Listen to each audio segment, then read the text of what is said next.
గుంటూరులోని లాజీ సెంటర్లో భారత రాజ్యాంగ నిర్మాత డాక్టర్ బాబాసాహెబ్ అంబేద్కర్ వర్ధంతి సందర్భంగా మాజీ మంత్రి మరియు వేమూరి శాసనసభ్యులు నక్కా ఆనందబాబు, మాజీ Christian corporation chairman Maddirala Mani Chittibabu తదితరులు విగ్రహానికి పూలమాలలు వేసి నివాళులర్పించారు.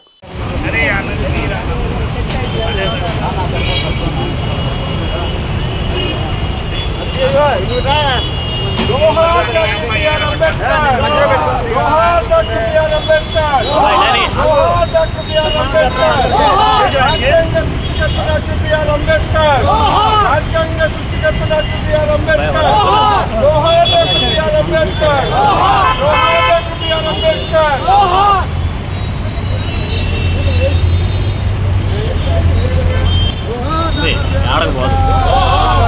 ఫోను నువ్వు నీ పిచ్చి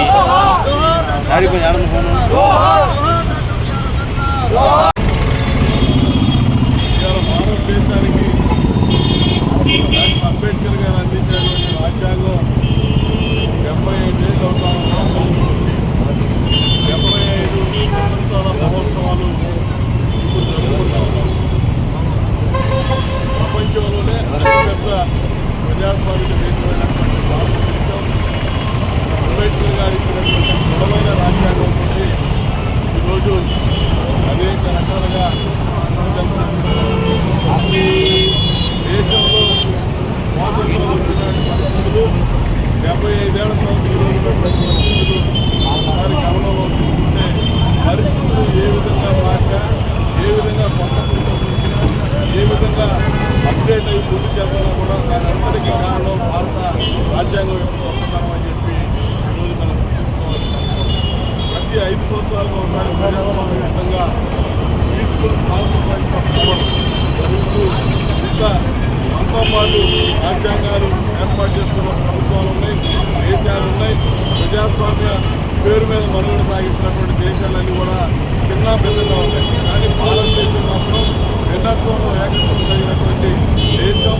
అనేక కులాలు, మతాలు, వైషమ్యాలు కూడా భారతదేశ యొక్క రాజ్యాంగం గొప్పతనం ఇవాళ దేశం అంతా కూడా సుభిక్షంగా విశాఖతో ముందుకెళ్తుందంటే అంబేద్కర్ గారి రాజ్యాంగం గొప్పతనం.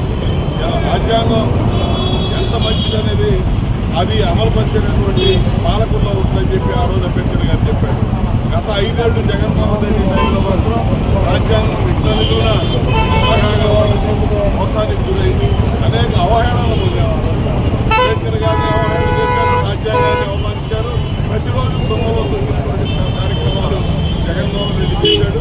ఇంకా కృషి లేకుండా ఇటీవల దళితుల మీద అకృత్యాలు, అత్యాచారాలు అని చెప్పి ఇష్టానుసారం మాట్లాడుతూ ఉన్నారు జగన్మోహన్ రెడ్డి నాయకులు కానీ వాళ్ళ మీడియా కానీ. ఇలా 5 ఏళ్ళు జగన్మోహన్ రెడ్డి హయాంలో ఆంధ్రప్రదేశ్లో జరిగినటువంటి కృత్యాలు, దళితుల మీద విమర్శలు, అఘాయిత్యాలు, అత్యాచారాలు, దుర్మార్గాలు, దౌర్జన్యాలు భారతదేశంలోనే ఎక్కడా జరగలేదంటే అభివృద్ధి కాదు. ఇలా సిగ్గు లేకుండా వాళ్ళ పత్రికల్లో, వాళ్ళ యొక్క టీవీ ఛానల్స్లో ప్రచారం చేస్తూ ఉన్నారు, ప్రచారం చేస్తూ ఉన్నారు. రాజ్యాంగ విలువలకు కట్టుబడి రాజ్యాంగ నిర్మాత అంబేద్కర్ గారి ఆలోచనకు అనుగుణంగా తెలుగుదేశం ప్రభుత్వం చంద్రబాబు నాయుడు గారి నాయకత్వంలో పనిచేస్తుందనే మాత్రం ఇలా అటువంటి నాయకుల మీద ఏదో బురదల్లాలని చెప్పి జగన్మోహన్ రెడ్డి మీడియా ప్రయత్నం చేస్తూ ఉంది. దీనందరినీ కూడా మేము తీవ్రంగా ఖండిస్తూ ఉన్నాం.